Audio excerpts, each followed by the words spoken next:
قرآن مجید میں 4 مقامات پر پروردگار عالم نے اہل کا ترجمہ کیا ہے اور مختلف معنی سے کیا ہے. میں چاروں نہیں، صرف ایک آپ کی خدمت میں عرض کر کے اجازت چاہوں گا، اور بڑا اہم. اللہ کے نبی حضرت نوح علیہ السلام، نوح پڑھنے والا، نوح اس میں فاعل ہے، فعل اس کا نوح پڑھنا. متفق کے تمام مسلمان عبد الرزاق یا عبد الغفار ان کا نام تھا، حالانکہ کسی اور نبی کا ایسا نام ہے نہیں.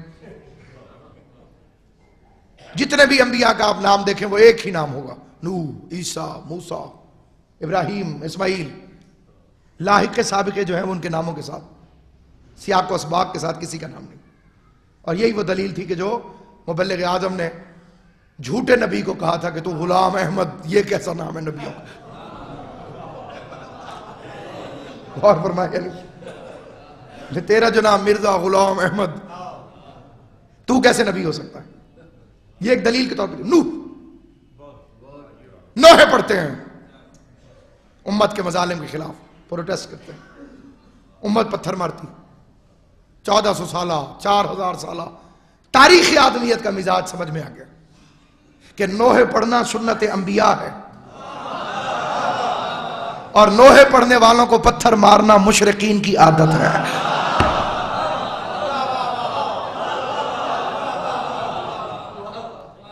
نہ ادھر مزاج بدلا نہ ادھر مزاج بدلا. انسان ابھی اتنی ترقی نہیں کر چکا تھا کہ وہ مٹی اور پانی کو مکس کر کے گرم کر کے پکا بھی سکے. ابھی آئرن ایج نہیں آئی تھی، ابھی پتھر کا زمانہ نہیں آیا تھا. انسان ابھی پتھر سے مستفید ہونا نہیں سیکھ چکا تھا. ایک مل کے صلوات پڑھ لیجئے محمد و آل محمد. یادگار اسلاف بلبل ولایت علی ابن ابی طالب.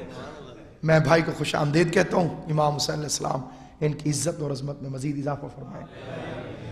سامعین گرامی، یہ مٹی کے ڈھیلے ہوتے تھے جو اٹھا اٹھا کے حضرت نوح علیہ السلام کو یہ مارتے تھے.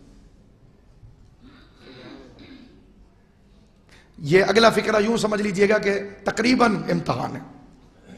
پچھلی پوری تقریر اس کا سلیبس تھی اور یہ اب اس کا امتحان ہے. یوں پتھر پڑتے، مٹی کے ڈھیلے پڑتے، اور نبی دب جاتا ان کے نیچے. مطمئن ہو کر مشرک چلے جاتے کہ مر گیا. معلوم ہوا کہ مشرک کا مزاج یہ بھی ہے کہ نبی اگر مٹی کے نیچے چلا جائے تو سمجھتا ہے کہ مر گیا.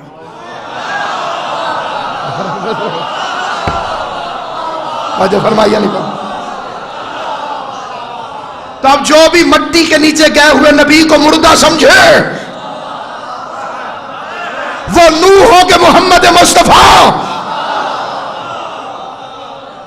سمجھو مزاج میں شرک کے جراثیم رکھتا. خطیب عالم محمد علامہ حضرت حسن زیدی علی اللہ مقامہ نور اللہ مرقدہ ارشاد فرماتے تھے، فرشتہ آتا پر مس کرتا، نوح ٹھیک ہو جاتا. معلوم ہوا کہ اگر نبی زخمی ہو جائے تو فرشتہ شفا دیتا ہے، اور اگر فرشتے کے پر اللہ چھین لے تو اسے حسین کے جھولے کے پاس آنا پڑتا ہے.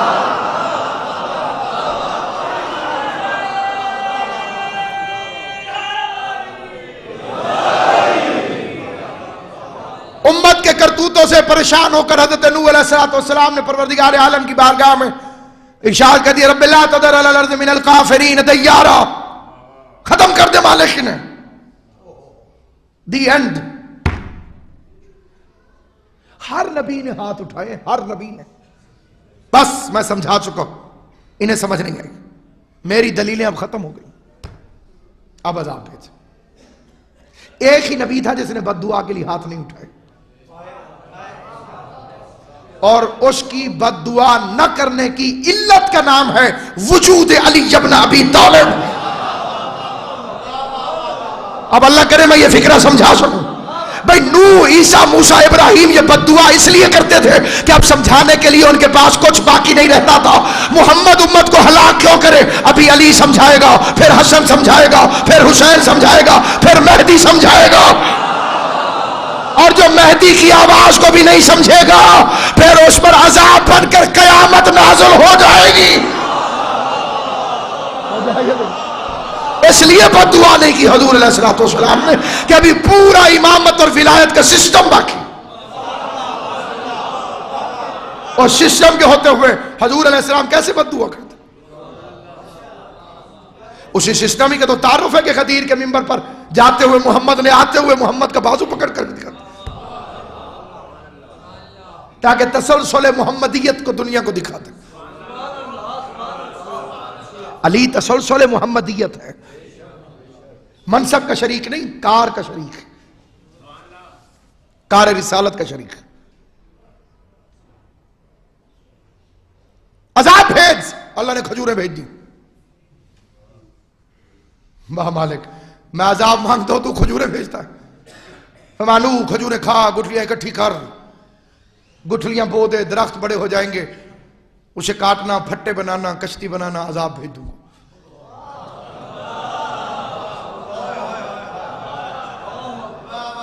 نہایت پڑھے لکھے حضرات مجلس اعزاز میں تشریف فرمائیں۔ کشتی نوح کھجور کی لکڑی سے بنی، اور میڈیکلی چھوڑ دیجیے، علم باٹنی بھی یہی کہتا ہے، اور تجربہ کرتے ہوئے دیر بھی نہیں لگتی۔ کھجور کی لکڑی میں تیرنے کی صلاحیت ہی نہیں ہے۔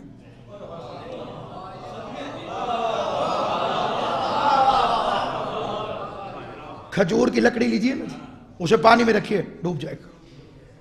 باٹنی کا علم یہ کہتا ہے کہ جس درخت کے ٹیشوز ایک دوسرے سے دور ہوں گے وہ پانی کو جذب کر لے گا اور ڈوب جائے گا۔ کیوں؟ کیونکہ اہل بیت کو مثال دی تھی کشتی نوح کے ساتھ۔ اللہ نے کھجور کی لکڑی سے خاصیت اسی کھینچ لی، تیرنے والی خاصیت حذف کر لی، کہ کہیں ایسا نہ ہو کہ کل کوئی کھجور کے درختوں کی لکڑی بنا کر اور اسے کشتی بنا کر اور اسے پانی میں تیرا کر کہے یہ بھی نوح کی کشتی کی طرح ہے۔ اب نوح کی کشتی کی مثال قائم ہی نہیں ہو سکتی۔ پار جانا چاہتے ہو تو اہل بیت کا دامن ہاتھ میں پکڑنا پڑے۔ نہیں ہے صلاحیت تیرنے کی لکڑی میں کھجور کی، لیکن اللہ کے نبی نے بنائی۔ دو کیریکٹر بڑے قابل دید ہیں، اور دونوں خواتین کے دونوں مستورات، ایک پازیٹیو ایک نیگیٹو، ایک مومنہ ایک منافقہ، ایک بڑھیا جو کسی گاؤں دیہات سے آتی تھی، اور ایک مسز نوح۔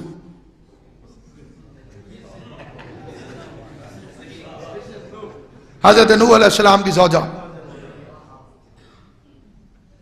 روز نیچے آگے کہہ لگاتی، وہ بیچارے اوپر بیٹھے ہوتے تھے، ٹھک ٹھک ٹھک ٹھک ٹھک، بوڑھا نبی بیچارہ بنا، پورے بھاشن دیتی تھی، نیچے کھڑے ہو کر تقریریں کرتی تھی، مجمع اکٹھا کرتی تھی، اور جب مجمع اکٹھا ہو جاتا تھا تالیوں کے بعد مجمع اکٹھا کر کے کہتی تھی دریاؤں میں پانی نہیں،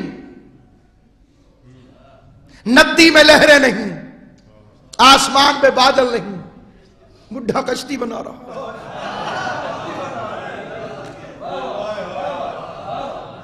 ریتوں پہ چلائیں گے۔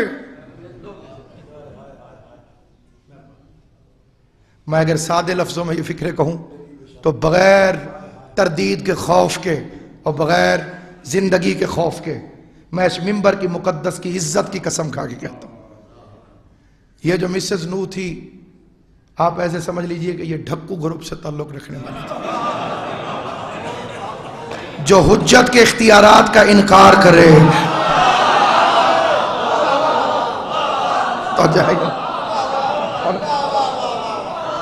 اسے حجت کے اختیار کا انکار تھا کہ پانی نہیں تو کشتی کہاں چلائے گا۔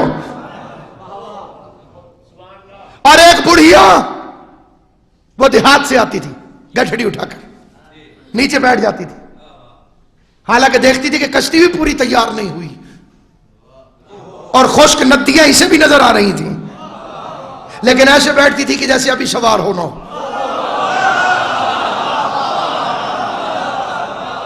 روز آگے پوچھتی سرکار کتنی دیر ہے،